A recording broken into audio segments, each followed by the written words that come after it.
right. Good morning or good afternoon, depending on where you're signing in from in the world. Welcome to Giga Metals live investor event hosted by Six. We're joined today by the company's CEO and chairman, Mark Jarvis, and manager of development, Lyle Trytten.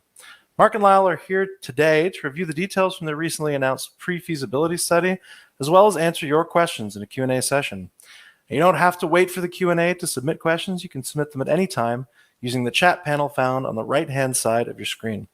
As always, today's event is being recorded. Will be available to all registrants as well as the general public soon after the event concludes. But without further ado, I'm going to hand it over to Mark and Lyle to kick things off with their presentation.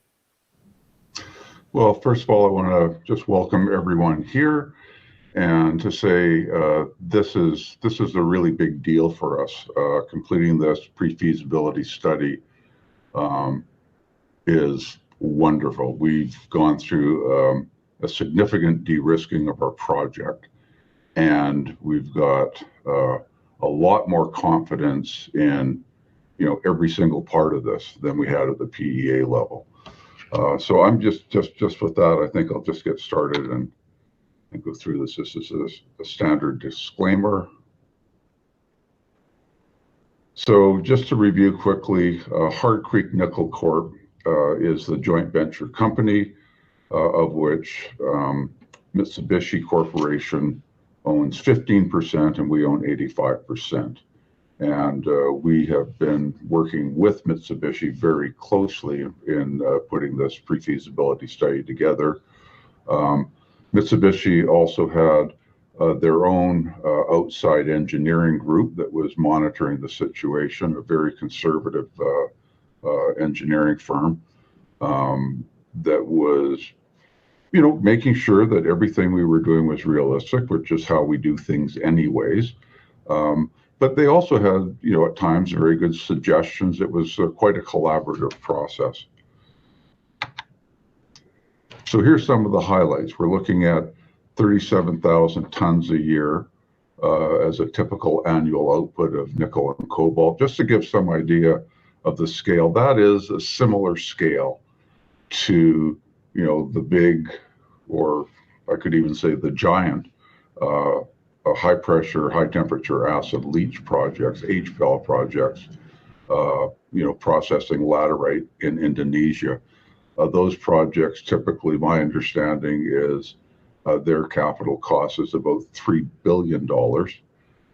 So we're getting to that kind of level of output for less than $2 billion, which is still an awfully big number, but it is a competitive number. We've got a 30-year project life as modeled here with the measured plus indicated resources. We will produce consistently, and this is one of the things that's important to us, we will consistently produce a very high quality concentrate. And our operating cost to produce a pound of nickel at the site gate is $3.85 a pound. And that is before transportation, it's before byproduct credits. And then the C1 cost, which includes the fact that we'll be paying a tolling price of about 22% to the smelter. So once it's smelted, the payable nickel all in is about $4.65 a pound. And again, simplicity. Our flow sheet, we were having a discussion about it. It looks very much like the flow sheet for a copper porphyry project, except even simpler. So, and that simplicity is important. The fewer steps you take, the less risk there is in the flow sheet. And everybody likes a low risk project. And I think Mitsubishi was quite delighted by that. We did a geometallurgical program. Actually, I'm going to ask Lyle to step in and describe the geometallurgical program, if you will, Lyle. Sure. Thanks, Mark. And a pleasure to be with you all today. The geometallurgical program we undertook over the last year was really designed to look at the overall deposit and determine Are there differences in how the deposit behaves given the different ore types or locations, physical locations in the deposit?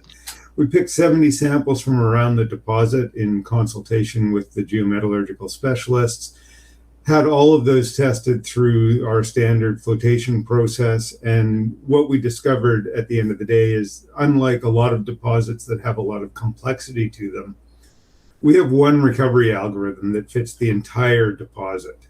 It doesn't matter where the ore is physically located. It doesn't matter what the dominant rock type is. That varies a little bit. The recovery algorithm is really very consistent, and that gives us a huge amount of confidence.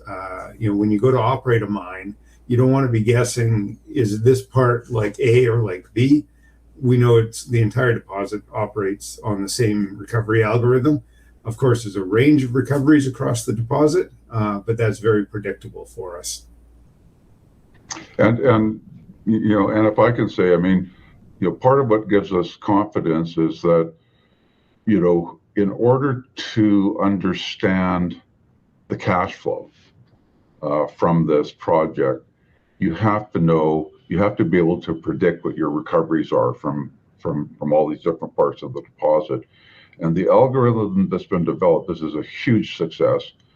The error bars between predicting what the recovery will be, and then when you do the metallurgical test and you actually recover nickel, the error bars are very narrow. And so that, is a huge de-risking step for us. And I know, if you're not an engineer, it might not sound that exciting, but the engineers are very excited about this. Another thing I'd like Lyle to talk about, by the way, Lyle is, a world expert on, hydrometallurgy. So we're modeling that we're going to sell to a smelter, and we're running all of our cash flow models on, a 78% net payable for nickel and 50% net payable for the cobalt contained in the concentrate. And the reason we're modeling selling to a smelter is that that's a market that exists. And it's a market that's well understood. It's been a market for more than 100 years. And so, we can assign payabilities and so forth to that with a lot of confidence. But we also believe that the market will change over the next decade or two. We think people are going to be building refineries at some point. They're going to have to. If they want to supply, if you want a supply chain to the cathode market in North America and Europe, you're going to have to refine. And pressure oxidation circuit is very suitable technology to process our concentrate. And so, Lyle, if you could talk about that a little bit. Sure. And, I'd like to start off by saying there's nothing wrong with smelting a concentrate like ours. Smelting is a great technology for getting rid of the impurities of, the major impurities, iron and sulfur, magnesium silicates, and making a good product, a nickel matte that can then go for further refining. It's just that smelters are expensive to build and are generally very large. Pressure oxidation is an alternative route that's been around for a long time. I spent many, many years working in the world's first concentrate pressure oxidation plant for the nickel business at Sherritt's refinery here in Fort Saskatchewan. There's been 3 built around the world to treat concentrate over the decades. Going forward, this is a route that is technically very straightforward. It's very much like a refractory gold pressure oxidation, such as is run in areas from the United States to Africa to Papua New Guinea. You can make multiple different products out of it. Once you've dissolved the nickel into solution in a pressure oxidation circuit, you can make an intermediate like a mixed hydroxide or a mixed sulfide. You can make a nickel sulfate. You can make a class 1 nickel cathode or briquette. There's lots of options there. And they're especially suited to being built for smaller capacities. So whether it was designed for our facility alone or for multiple facilities, you can run them at much lower rates than you can run a typical smelter. It's a very straightforward technology. Pressure oxidation to oxidize the sulfur. Don't need to add a lot of reagents to it. Neutralization to get rid of some of the impurities. And then you're into the nickel and cobalt recovery circuit. Thanks, Lyle. So also this mine will be a very large open pit with an extremely low strip ratio. The carbon intensity has gone down since the PEA. We're less than 1.8 tons of CO2 per ton of nickel. And that's partly because we're using trolley assist for the diesel trucks that are hauling the ore out of the pit. And we're planning to use, autonomous driving of those trucks. And that saves burning diesel. Now, as the market evolves, we expect that there will be fully electric haul fleets probably by the time this mine gets built. But since they don't exist yet, we are not going to model them in our PEA. And I'm also, Lyle, I'd like you. Actually, we're going to get to this a bit later.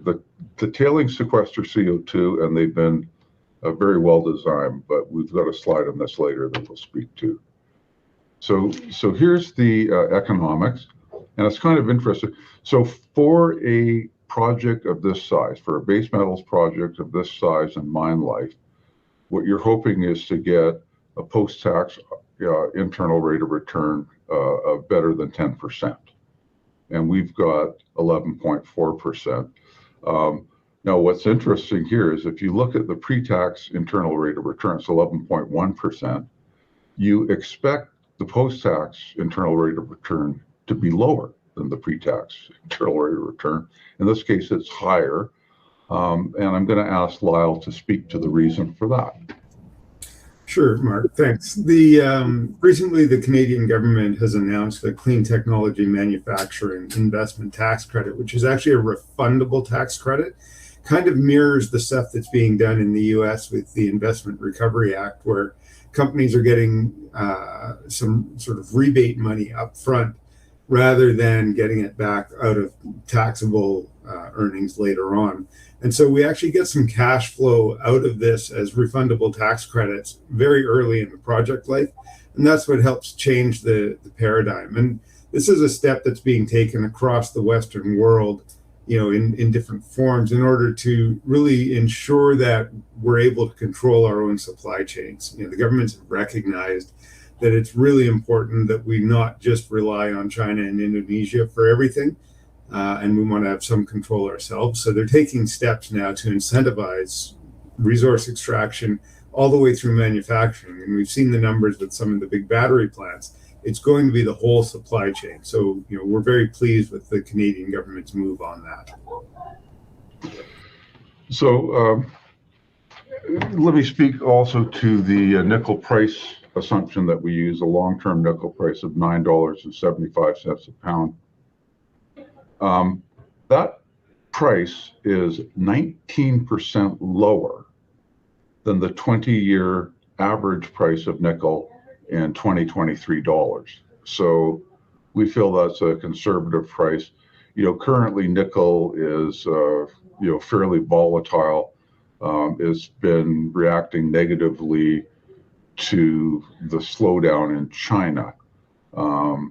And nickel's like that. It is volatile. It goes up and down, fairly sharply sometimes. But, we're mostly interested in what the price will be, 5 years out, 10 years out, 20 years out, not what the price is today. And so, none of the strategics that we're talking to, none of the big mining companies, none of the car companies are assuming that nickel 10 years from now will be trading at anything like today's price. So, they're taking a longer term view. And we've got some slides later on that'll discuss this in more depth. So here's the price sensitivity.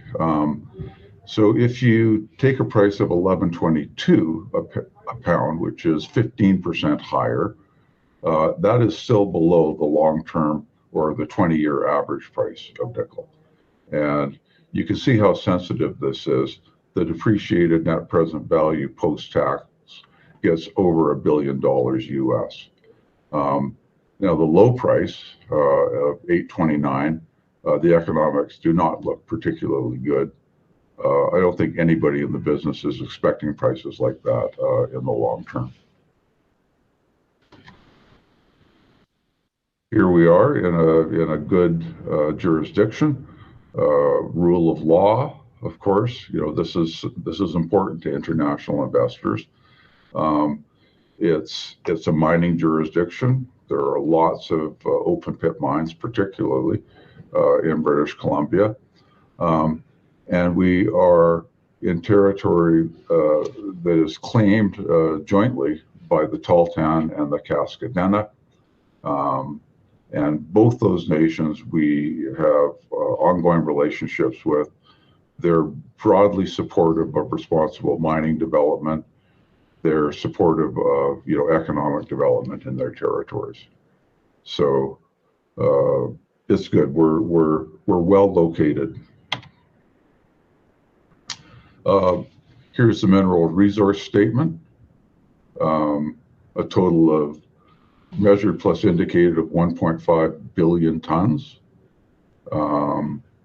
and contained nickel in the measured and indicated category of 7.4 billion pounds.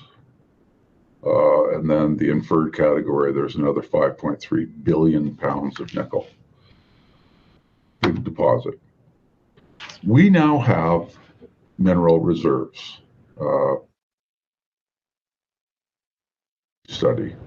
And so you take the measured plus indicated and the stuff that you're mining, if it's profitable, turns into reserves. And our total proven and probable reserves are just under 1 billion tons, with 4.2 billion pounds of contained nickel.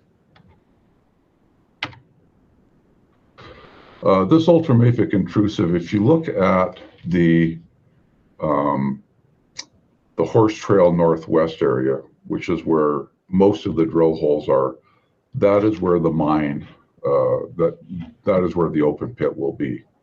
But we've got discovery potential all through this intrusive.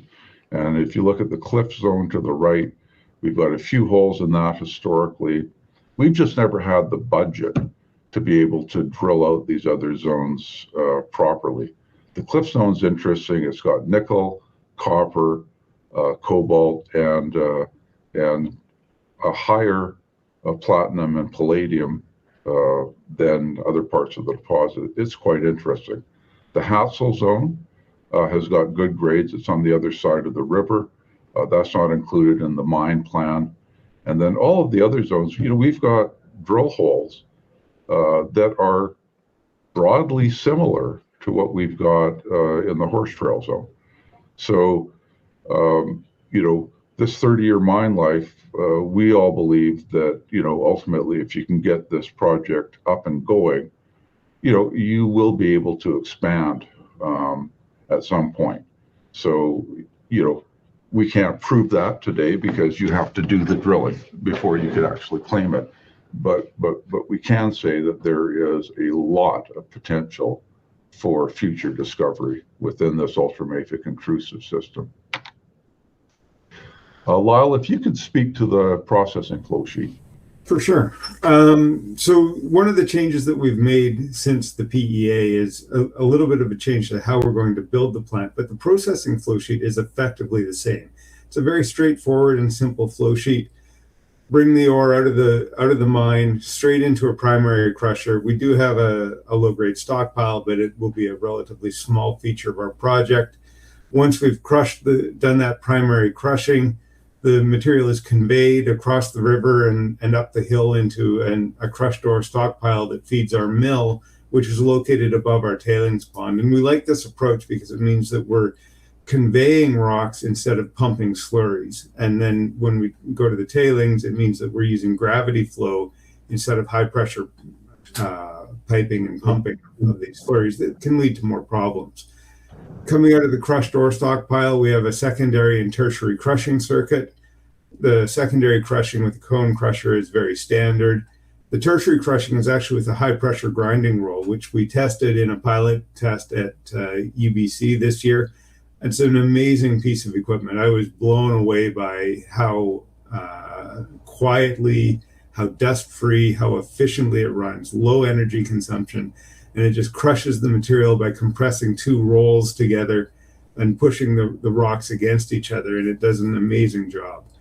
Coming out of there, we have two ball mill circuits in series. Of course, all of these are closed circuit to make sure that we actually do what we want to do, which is get to the right particle size at the end point for efficient flotation.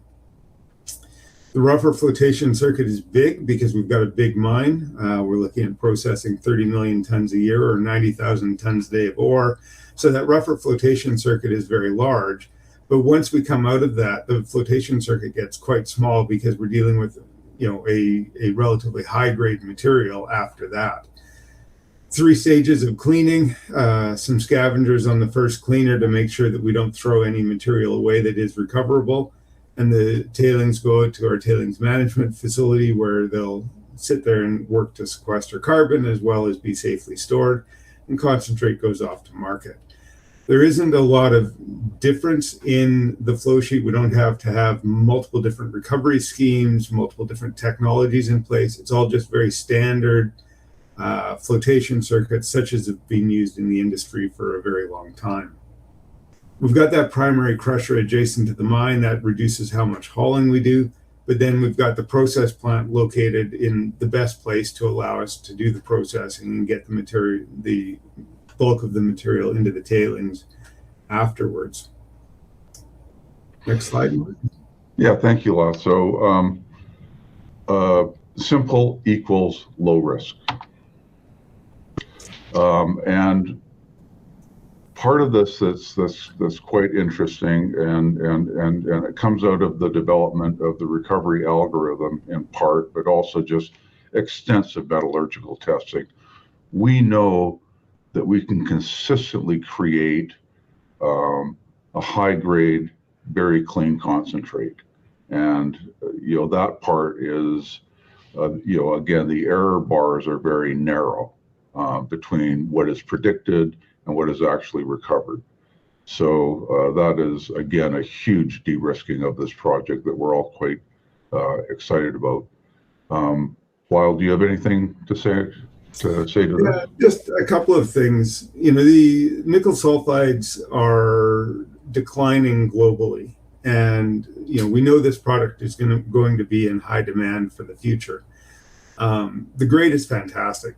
Very typical in the nickel business is 10% nickel in concentrate, because you end up with a bunch of nickel in other minerals besides the pentlandite that is your primary product, and you have to recover additional minerals like pyrrhotite in order to get a high recovery of nickel. Because 99% of our recoverable nickel is in pentlandite and other higher grade nickel sulfides like millerite and hazelwoodite, we've got effectively no nickel tied up in low grade pyrrhotite. So we get to make a very clean product, and it's clean of the really nasty impurities that all processing facilities hate, like arsenic and selenium and mercury and others. And that makes it a very desirable concentrate. Good for smelting, also good for pressure oxidation. Yep, and a part of that too is if you're a smelter and you're buying, let's call it dirtier concentrates, you can use a product like this to blend away your problems with the other concentrates. So, we think ultimately the smelters would pay more for this product, and they'll certainly pay a lot less for for a dirtier, lower grade concentrate. Big mine. So, average of 35,000 tons a year of nickel and 2,000 tons a year of cobalt in the typical years. And this shows the production over that time. So this is a new slide. This is information just released, and we haven't totally figured out all of the implications to this. But there's a lot of battery plants being planned to be built in North America. And, there just isn't enough supply of nickel and cobalt to feed those plants. There's also not enough refining capacity in North America. This is a huge job that we're facing, to build a supply chain that can feed this beast. It's just so much has to be done, and it all costs money. And what I'm finding is that some of the car companies are starting to figure out that they're going to have to invest in the supply chain themselves. You can't just sit back and wait for other people to spend the money. Some of them have not figured that out, but some of them have. And so it's encouraging, it's interesting as we talk to the strategics. But there is a ton of work to be done, including building new mines such as ours. And there really isn't much in North America. The total refined output in North America of nickel is only 102,000 tons in 2021. Just nowhere near what we need. The Inflation Reduction Act is helpful. And, I'm not going to get into too much detail of this, but at least 50% of battery components in electric vehicles will have to be from friendshoring. In other words, from countries that the United States has free trade agreements with, in order to qualify for tax credits. And that this is expected to increase the U.S. energy transition demand for nickel. And it's just, we're looking at demand for this that's 23 times higher in 2035 than it was in 2021. And also what's being predicted, LFP, which is a nickel-free battery, which has lower energy density and is heavier, but it's eminently suitable for some applications. In North America, it's not expected to be as large a part of the picture as it is in other jurisdictions such as Asia. And I think that's mostly because in North America, drivers are looking for range. And if you want range, you have to have nickel. And it's just incredible numbers, coming forward. If we go out to 2040, ultimately, we're looking at batteries being more than 30% of the nickel use. I think it's around 16% right now. So just demand for nickel in that form is just going crazy. And this is interesting. I talked about the nickel pricing earlier. The black line is pricing adjusted to 2023 dollars. And again, the average price is over $11 a pound. So again, our competition for nickel supply is Indonesia, and Indonesia is just going nuts in terms of expanding nickel supplies, but they're doing it at a great environmental cost. So there's a big difference between an open pit mine. It's a big hole in the ground, but the aerial extent is not that great relative to the amount of rock you're pulling out. These laterite mines are strip mines, so they're thin, maybe 10 meters thick, and they run on and on and on. And quite often, they've got tropical rainforests in Indonesia and Papua New Guinea. They've got tropical rainforests on top of them, and they're just ripping down those forests. They're hurting biodiversity. They're quite polluting, and they're extremely high carbon intensity. So in talking to some of the European car companies, they are not interested in sourcing nickel from Indonesia because they're concerned about their premium brands. They don't want to be associated with the kind of environmental degradation that is happening. Our tailings management facility has been designed to be safe, above all, safe. And as part of it, here's a plan view. We're going to have a lot of exposure. We're going to have a lot of what they call beach. So the silicate tailings, which will be ground up fine, like a sand,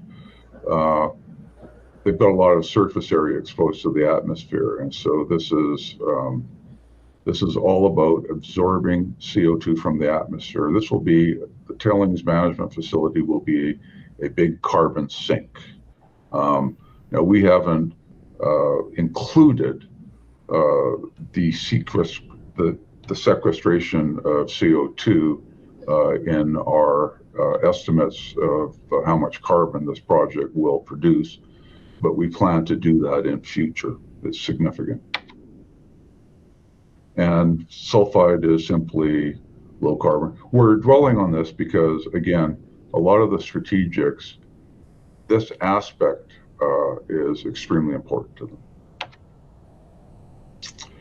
And so we've gone from the PEA to the PFS. We've dropped our carbon intensity, and our long-term plan is to drop it even more, possibly to a carbon neutral mine.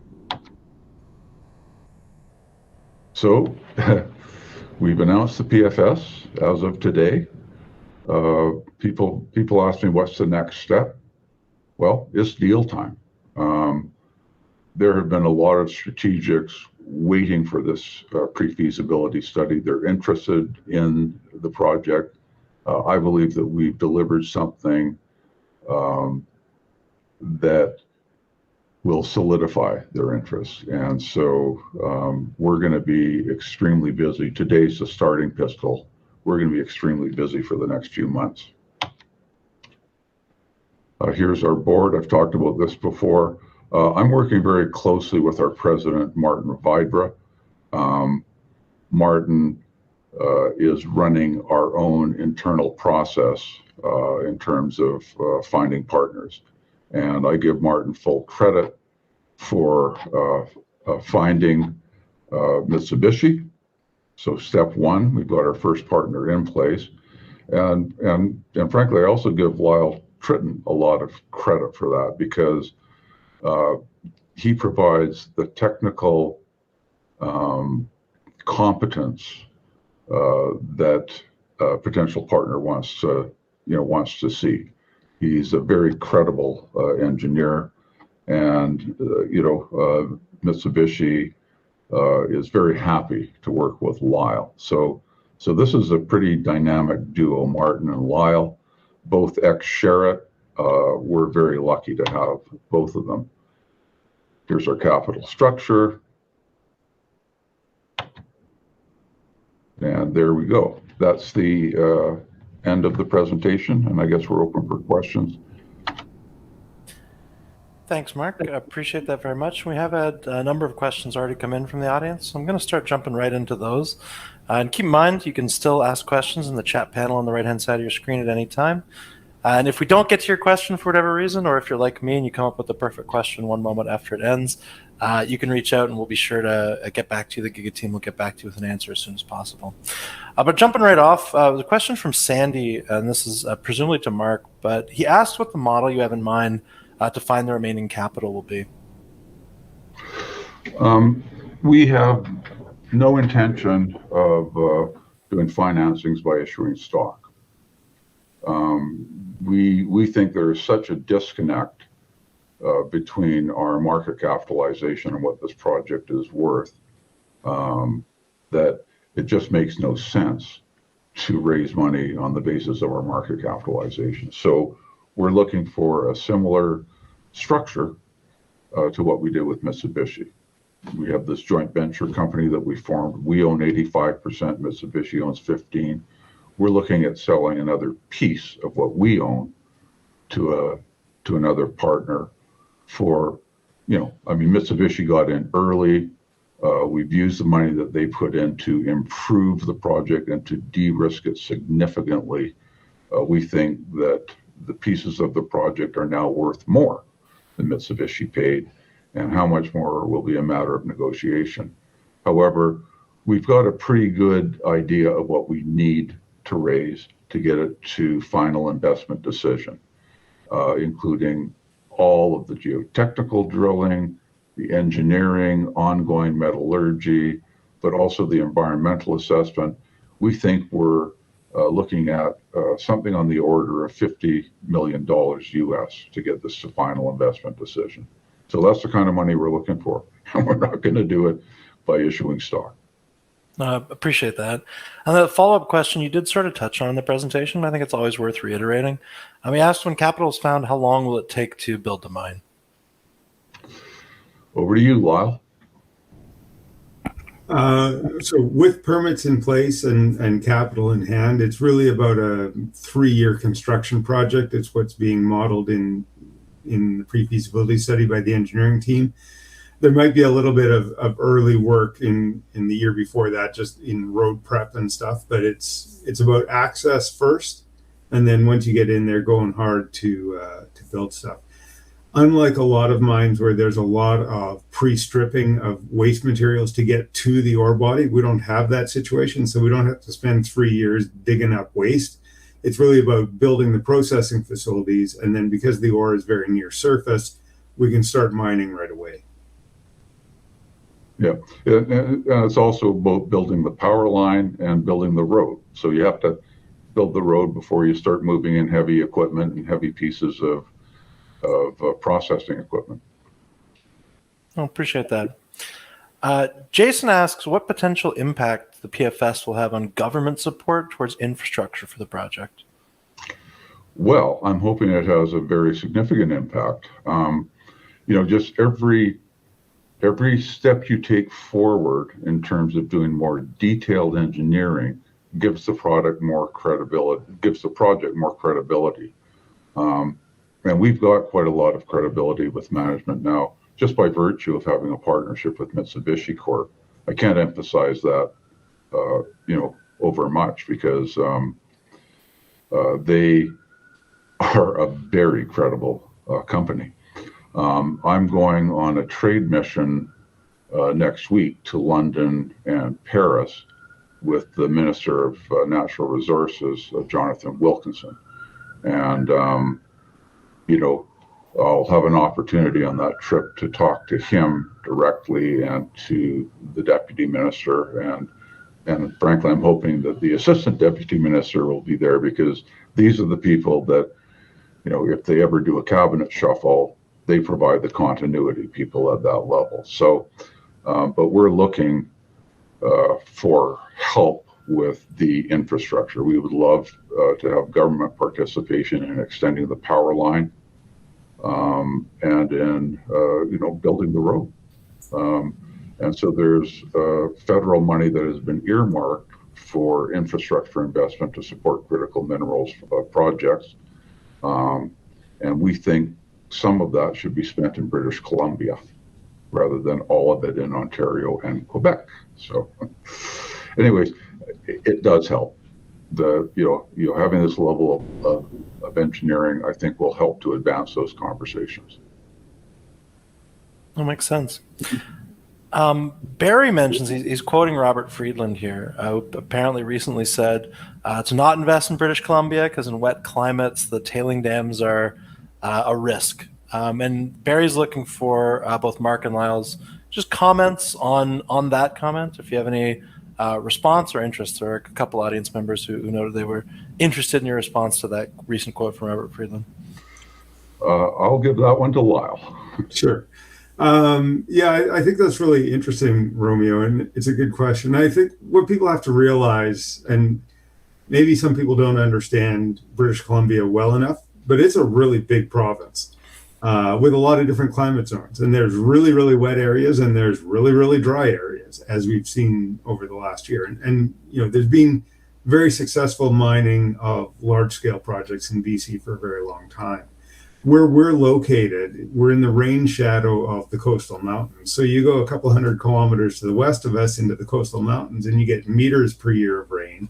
And we're in an area where we get not a lot of rain. It's about 570 millimeters a year of total precipitation, rain and snow. And of course, being north, a lot of that falls as snow. We don't get the extreme storm events because we're in that rain shadow. And so that actually adds a lot of safety aspects towards the tailings compared to building in many other jurisdictions of the world. In the tropics, you've always got, or on coastal locations, you always have to worry about tropical storms. Look at what they experience on the eastern seaboard of the US and Canada every year. And even what we've seen in the lower mainland in the last couple of years. Being a bit inland, it increases your distance from shipping a little bit, and that costs you a little bit, but it really increases the safety factor. And it's not just the rain, it's also when you look at things like seismology. We're in a very low earthquake risk zone, and you can't say the same for tailings facilities being built in the Ring of Fire. I appreciate that. I feel like I often am explaining how big Canada is to people. Just a lot of space, a lot of differences, and even provinces are huge. No, I appreciate that answer for sure. Jason, sorry, Mark, if you have another comment. Well, I just want to expand on that a little bit. We are paying a lot of attention to the tailings management facility. In dealing with the Casca Denna, they are downstream. The Turnagain River flows north into Casca territory, and they really like the Casca really like the Turnagain River, and so we know going in that our challenge is to show them that we've got a tailings management facility that is safe, that is where the risk is as close to zero as you can get it, and we've done that. The extra money being spent to do that is embedded in our financial model doing a lot less with the tailings management facility than we've decided to do. It's designed to be safe. And also the question about rainfall is quite good. Our water balance in this project is pretty close to neutral. We're maybe slightly in deficit. So it's good. We will be recovering water from the pond that's in the middle of all these extensive beaches. Again, we are going to have to show the Casca Denna, and we know we are, that our tailings management facility is designed to be safe, and if anything is over-engineered. Oh, appreciate that. One question, just a quick practical question from earlier. I think we can wrap up pretty quickly. If somebody's asking whether the 50 million number that was quoted earlier is in Canadian or US dollars? US dollars. Perfect. Thank you so much. Jason asks, from a practical standpoint, do you anticipate the de-risking of the project to capture the attention of the newly hired metallurgists within battery and OEM companies? Yes. Short and sweet, like it. Thank you very much. Gordon asks, has Giga had and obviously only answer to the best of your ability, but has Giga had discussions with CB? Romeo, can I just interrupt for a second? I'd just like to touch on that point. It's great that the car companies are going this route and hiring their own internal specialists. These are the people that they need. It's really important that they understand the risk profile and the opportunities of any projects that they're thinking about.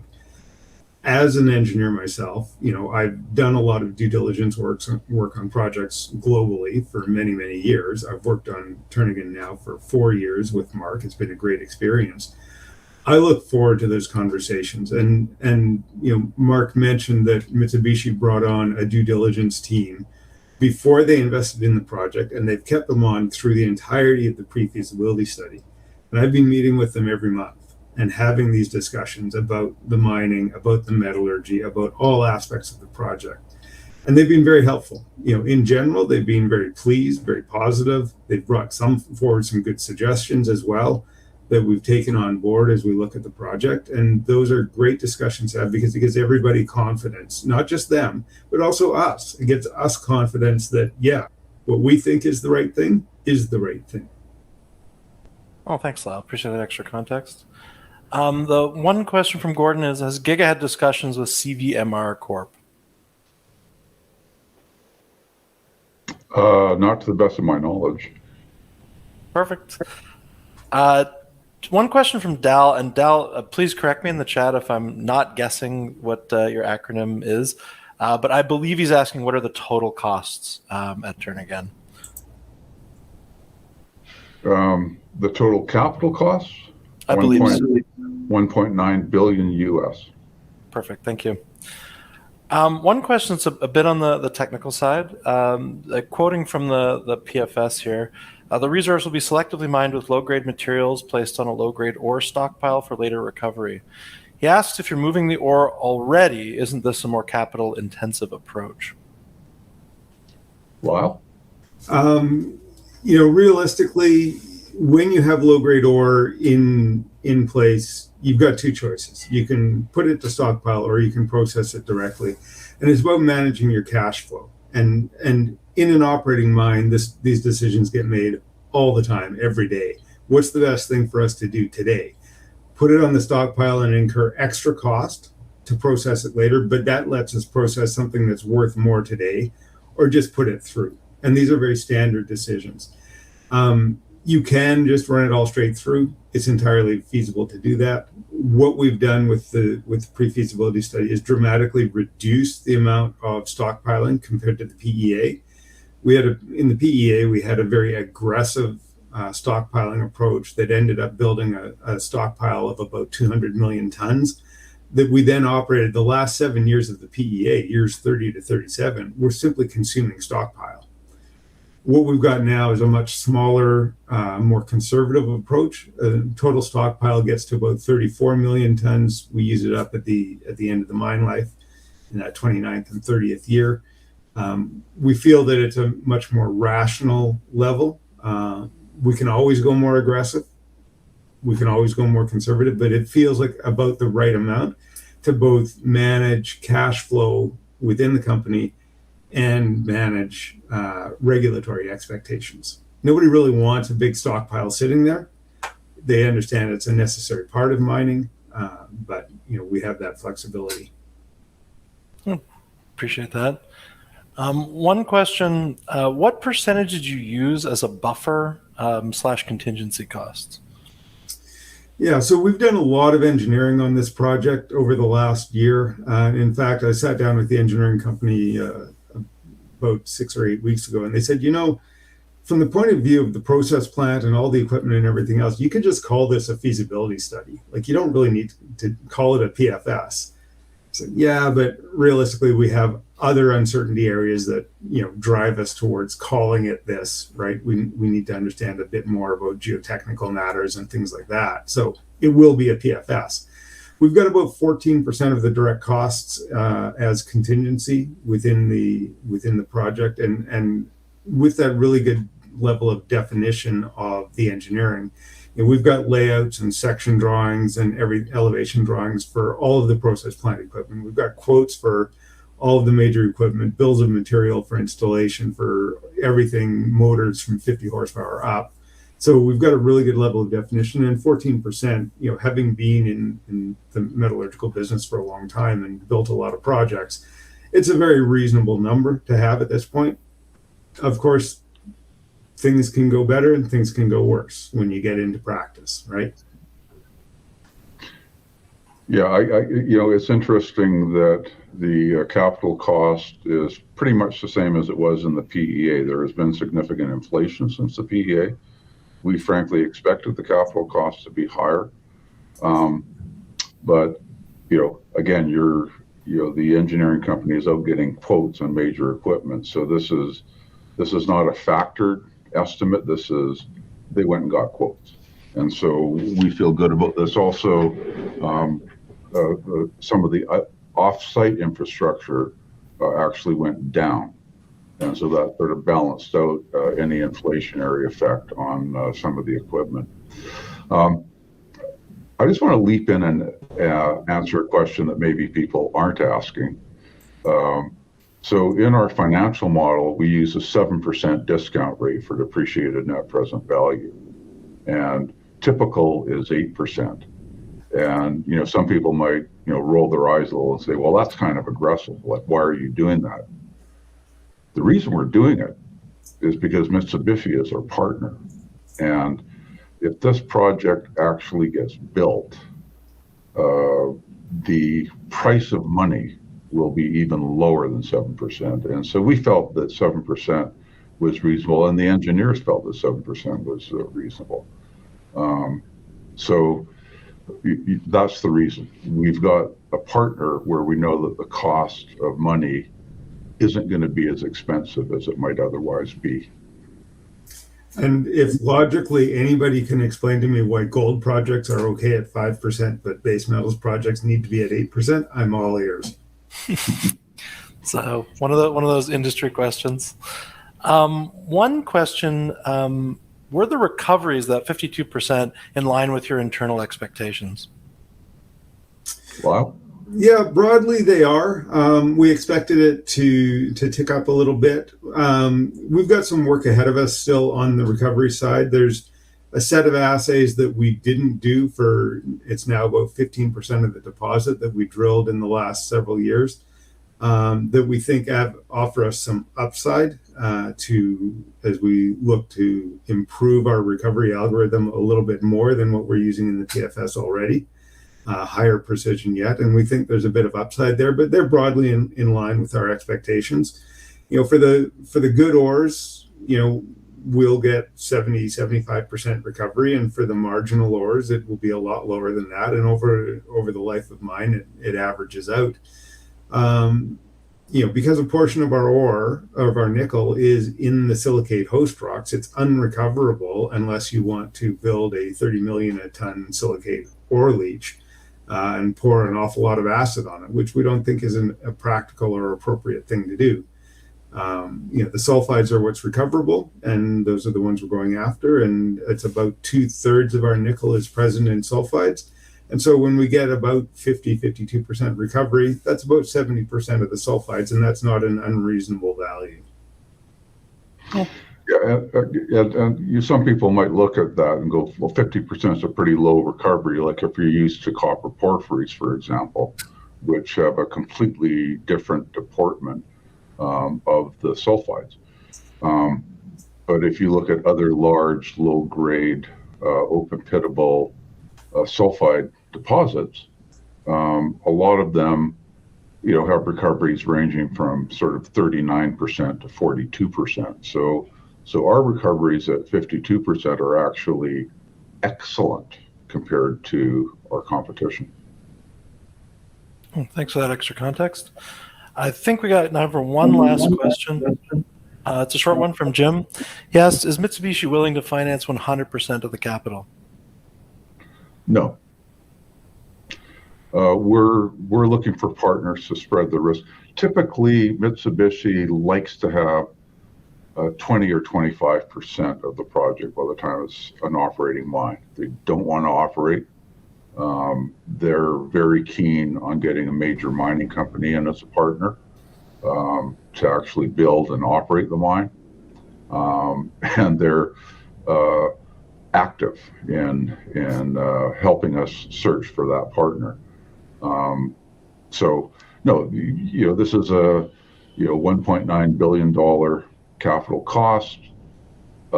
They do not want to take 100% of that risk. Appreciate that. And generally, I want to thank both of you, Mark and Lyle, for taking us through the presentation and to the Q&A. Everyone who attended, there's quite a few of you in the room. Really appreciate everybody who made it out, and also those who asked questions. But with that, I'm going to hand it back to you both for the final word before we sign off this morning. Well, my final word is that, I believe, and first of all, congratulations to Lyle. He was at the center of this process. It's a lot of work. And he dealt with all of the engineers from all of the different disciplines to get this PFS project done. So kudos to Lyle. And we've accomplished what we need to accomplish. When you're talking to major mining companies and car companies and so forth, the financial part of it, in terms of what nickel price are you using, what what payabilities are you using and so forth. They've got their own price decks.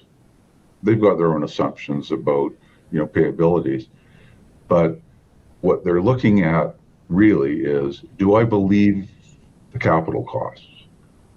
Do I believe the sustaining capital costs? Do I believe the operating costs? Do I believe the geological model? Do I believe the metallurgical recovery algorithm? And, we've put together a document that is very, very thoroughly answers all those questions. Thanks to Lyle. I just, like to close off, Mark, by saying that, we understand that everybody who's watching this and participating, and thanks for those great questions, is weighing a number of different projects. If you're interested in the nickel space, you know who the players are, and you're looking at different options. And the one thing that I would say is running a big mine is running a big mine. And what you really want to look at the end of the day is, what's the capital and operating cost to deliver how much mined material and ore to a process plant? And, if you look at numbers and one project has a sustaining capital that's really low and another one has one that's really high, like maybe neither one of them are right, but the number should be about the same at the end of the day. If you're going to move 1 billion tons of material, it's going to cost you about the same, right? And that's total ore plus waste. If you're going to move 1 billion tons of ore and your waste ratio is 0.4 or 2, it's going to cost you a very different amount compared to the amount of ore that you have. So, when you look at projects and stuff, just think about, the reality of the numbers and adjust accordingly. And if that means you adjust ours up or down according to your experience, then hey, that's in your hands to do. Awesome. Well, appreciate both your time today. And of course, everyone who attended. The recording will be available soon. I hope everybody has a great day.